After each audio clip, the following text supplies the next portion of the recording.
Guys અમારા દોસ્તાર દુકાન ખોલી હતી એટલા માટે અમે આવી ગયા રામા પાણીપુરી સેન્ટરમાં. તમે આવો અહીંયા તો એક વખત તો મુલાકાત લેજો. ભાઈની દુકાન છે એટલે તમે એક વખત તો મુલાકાત લેજો. ભાઈ કેવી પાણીપુરી બનાવે છે એની મુલાકાત લઈ જજો. કોઈટા પાટણ ડીસા હાઈવેથી નજીક જ આવેલી છે ભાઈની દુકાન. એટલે તમે આ કોઈટા તમે આવી શકો તો અહીંયા આવી એક વખત મુલાકાત લઈ લેજો ભાઈની. આ છે ભાઈ અશોકભાઈ, આ ચેતનભાઈ અને આ અલ્કેશ છે. આ મારો રામાધાણી સેન્ટર પાણીપુરી. ગાઈસ પકોડીની લારી ખોલી એટલા માટે અમે આ લારી આવી ગયા છીએ. આજ બધા ભાઈઓ અમારા જ છે ગ્રુપના, એટલે આ ભાઈઓને સપોર્ટ કરજો તમે. ફૂલ કોઈટા ગામ છે, પાટણ ડીસા હાઈવે ઉપર છે કોઈટા ગામમાં દુકાન ખોલી પાટણ.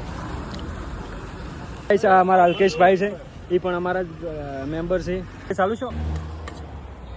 હાય ગાઈસ, આ દુકાનની મુલાકાત એક વખત તમે લેજો તો ખરી જ ફાઇનલ.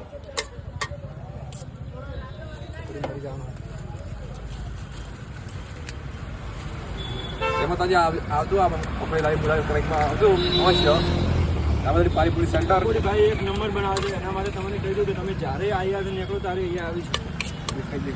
ભાઈ ચેતનભાઈ પાણીપુરી બનાવે છે ને આપણે ખાઈએ છીએ. પાણીપુરી તો મફત જ કાઢી છે. આજનો દિવસ તો અમારા માટે ફ્રીમાં કહેવાય કે અમે ઓપનિંગમાં આવ્યા નહોતા એટલા માટે પહેલી વખત આવ્યા. એટલા માટે અમારા માટે આ તો પહેલી વખત ઓપનિંગ જ ગયા. એ અમારા સાથે જ ભણતા હતા એટલા માટે એઓને ખુદની દુકાન ખોલી દીધી છે રામાવધાની મુલાકાત પાણીપુરી સેન્ટરનો.